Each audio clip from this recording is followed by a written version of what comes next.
kakaubot. Makaradol, Fred Padernos, Istorya Pakaradol!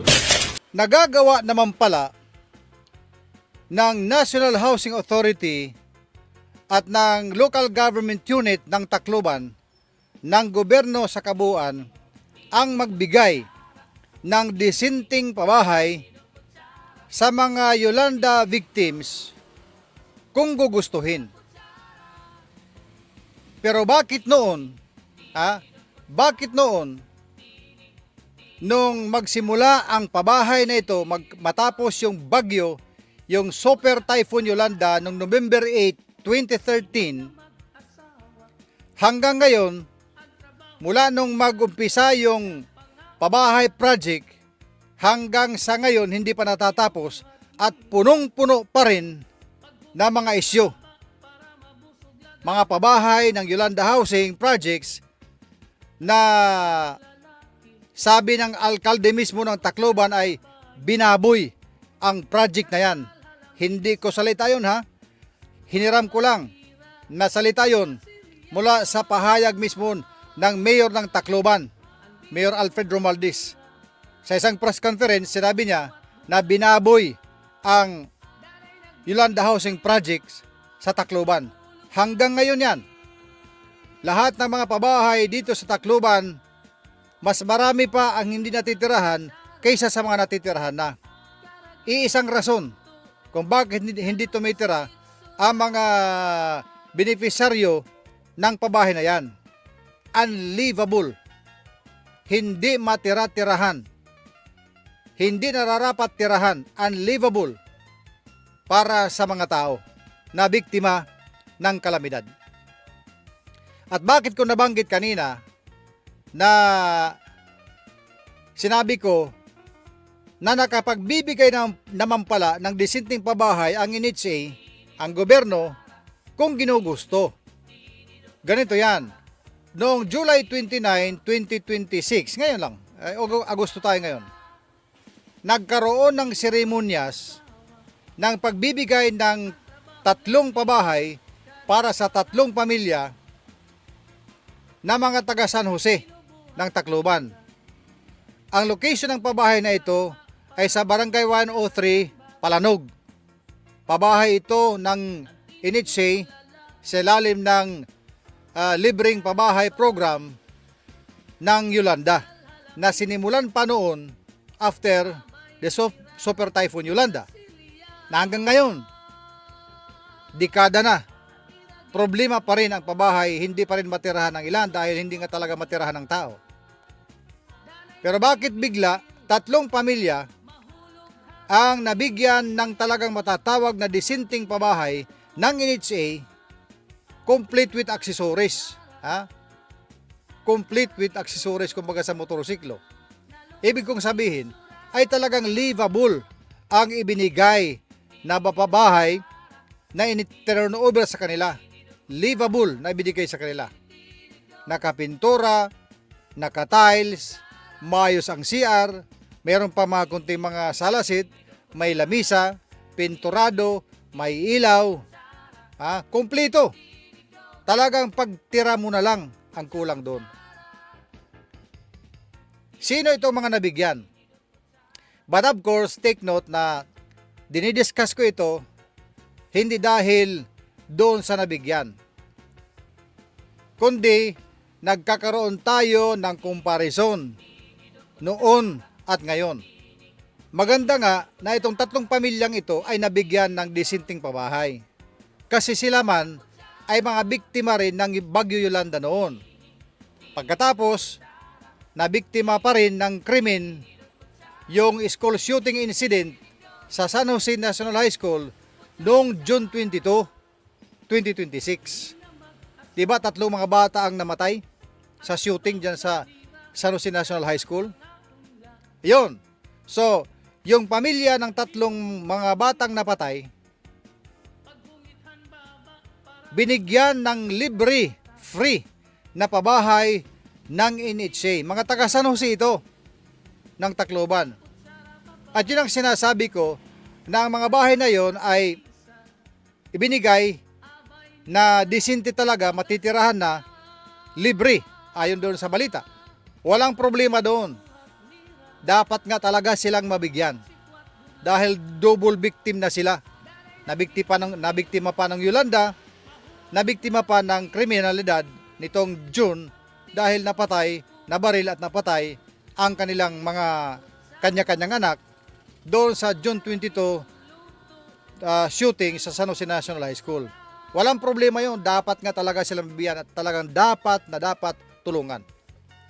Yun ang dapat talagang ginawa. Pero sa Yolanda Housing Project, bakit hindi nagawa at hindi pa rin nagagawa ng gobyerno ng National Housing Authority na ganun din ang gawin sa natitira pang mga Yolanda Housing para mahikayat yung mga benepisyaryo na tumira doon? Kasi originally, yan talaga ang programa noon ng gobyerno ng International Humanitarian Organization, libreng pabahay para sa mga biktima ng Yolanda. Kung inyong maalala, dagsa rito ang iba't ibang mga bansa, mga humanitarian organization, nag-ambag-ambag ng pagkadami-daming pera para gawin ang response sa Yolanda, kasama doon sa response ang pagtatayo ng mga Yolanda housing projects na libre. Take note of that. Libre. Free Yolanda housing projects. Para yun sa mga biktima ng kalamidad doon ng Yolanda. Pero bakit? Nung ibigay ang mga Yolanda housing projects, ay talaga namang kahit baboy ay aatras, ay mas masahol pa sa kulungan ng baboy ang mga pabahay noon. Unlivable. Unlivable. Hanggang ngayon, marami pa dyan. Unlivable. Minsan parang mga puro mga kugon na lang. Ha? Mag-ikot kayo. Shout out dyan sa mga nakaka-picture at malapit dyan sa mga pabahay na sinasabi ko na hawaray-waray, nadudunot na, kay waray na ukoy. Ha? Nabubulok na kung sa Tagalog na mga pabahay, pinagtubuan ng mga malaking kahoy na parang kagubatan na dahil walang tumitira, dahil nga non-livable, not livable yung mga pabahay na yan. Marami yan. Dito pa lang sa Tacloban. Pati sa ibang mga lugar. Pwede kayong mag-send sa akin ng picture na mga ganyan. Dito sa Radyo Abante. Mag-send kayo. Dahil marami dyan na hindi pa na-address ng ating gobyerno, ng ating National Housing Authority. Bakit hindi magawa na ibigay na disente yung mga Yolanda pabahay sa mga dapat at nararapat na mga benepisyaryo? Kung may nakikita kayo ngayon dyan na mga pabahay ng Yolanda na medyo maganda na ang itsura, magandang tingnan, hindi yun gawa ng gobyerno. Hindi yun gawa ng NHA. Yun ay pinaggastuhan na ng mga mismong nakatira na medyo naka-income na. Ang iba dyan gumagasto ng 300,000, 400,000 para mapaganda lang at maging livable ang kanilang bahay. Pero originally, ang dapat yan ibinibigay na livable at libre sa mga Yolanda Housing Projects beneficiaries. Bakit hindi nagawa noon? At hindi pa rin nagagawa ngayon?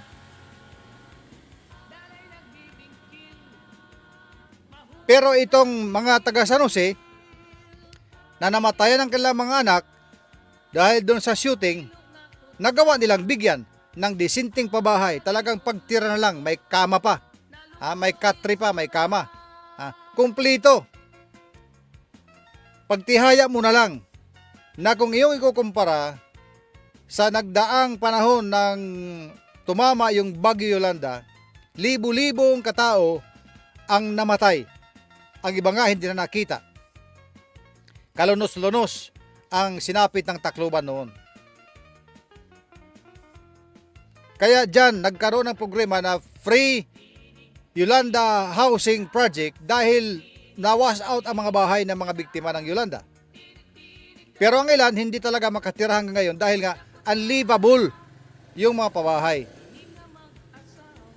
Pero kung ginugusto naman pala, nakapagbibigay naman pala ang gobyerno ng livable na pabahay, kagaya nitong ginawa nitong huli. Kailangan pa bang magpabaril para bigyan ka ng housing projects na matitirahan mo? Kailangan pa bang may sumalakay sa pamilya mo? Mabaril ka at mamatay para bigyan ka ng pabahay? Ganun ba yun? Bakit hindi ginagawa ng gobyerno ang dapat niyang obligasyon para sa pabahay? Na to pa rin ang programa ng livable housing projects para sa mga Yolanda Pabahay beneficiaries. So kita mo, nagkaroon ngayon ng comparison. Nagagawa naman pala. Again, do not get me wrong. Hindi ang pinag-uusapan natin dito yung pamilya na nabigyan ng pabahay na disente. Ulitin ko, tama yun na sila'y bigyan. Tamang-tama yun. Dahil biktima rin sila ng Yolanda noon, na biktima pa ng krimen. At yun dapat ang ginagawa ng gobyerno. Bigyan ng disenteng pabahay ang mga biktima ng Yolanda calamity. Pero ngayon lang ito nila ginawa ng NHA na nagbigay ng disenteng pabahay sa mga beneficiaryo. Bakit? Bakit?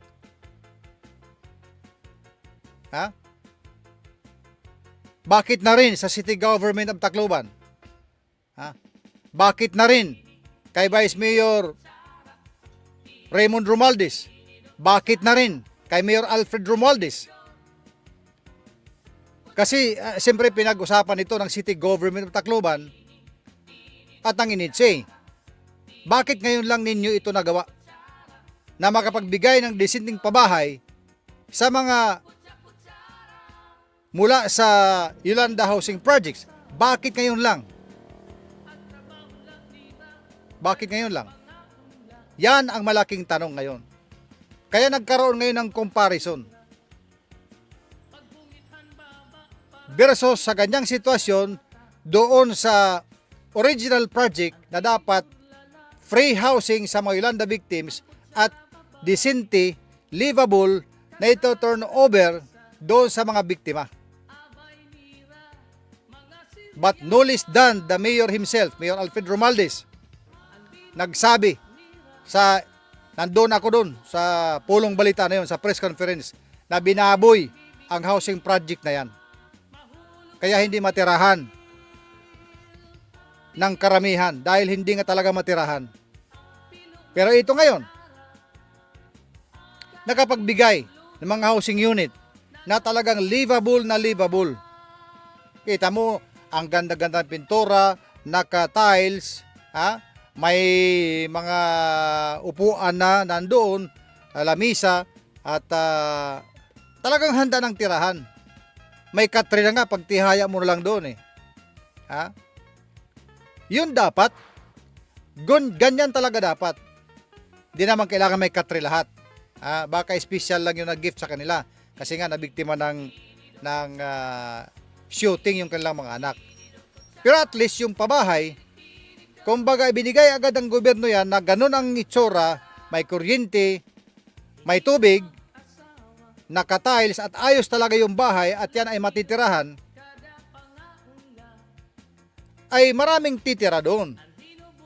Pero anong magagawa mo kung ibinigay sa'yo yung pabahay na ikaw pa mismo ang magpapakarpintero niyan para matirahan mo, wala kang pundong pang karpintero at pang lahat-lahat, anong gagawin mo? Di siyempre di ka titira doon. Doon ka lang siguro sa duyan-duyan sa barong-barong mo kung saan ka nang galing. Mas maganda pa. Sana itong bagay na ito ay makapagbukas ng isipan ng ating mga taga-gobyerno. Nabalikan itong Yolanda Housing Projects at gawin din na livable yung mga housing projects na yan at i-turn over doon sa mga nakalistang beneficiaryo. Siguro naman wala lang ibang rason para hindi tumira doon. O at least hindi na magagamit na rason na not livable yung mga bahay na yon. Kung gagawin ninyo talaga sa ganyan, ang dami-daming pera ng gobyerno, totoo lang, pinagnanakaw lang. Mas maraming nananakaw kaysa sa napapakinabangan dyan sa ating mga pobreng mga kababayan. Dapat yon ay gawin. Maraming mga perang nabawi Maraming mga perang naka-stack dyan. Dapat yon ay pag-ipunin at i-google dyan sa pagsasaayos ng mga pabahay projects na yan. Ha? Gawing livable ang mga pabahay na yan dahil talaga yan ang original projects, livable na pabahay, free sa mga beneficiaryo. At dyan, natin mahikayat ang mga tao na tumira dyan sa mga Yolanda housing projects na hanggang ngayon, libo-libo ang mga bulok hindi tinitirahan ng mga pabahay projects dito sa Tacloban at sa iba pang lugar ng Region 8. Huwag nating hayaang tuluyang masayang ang pera ng gobyerno na ibinuhos dyan at ang pera ng mga iba't ibang mga bansa na tumulong sa atin sa Pilipinas, sa Tacloban, para itayo ang mga Yolanda housing projects na yan. At yan, ang ating makaradol na balita, dito yan sa Radyo Abante SJTV sa programa natin, Istorya Pakaradol, dito yan sa Radyo Abante SJTV.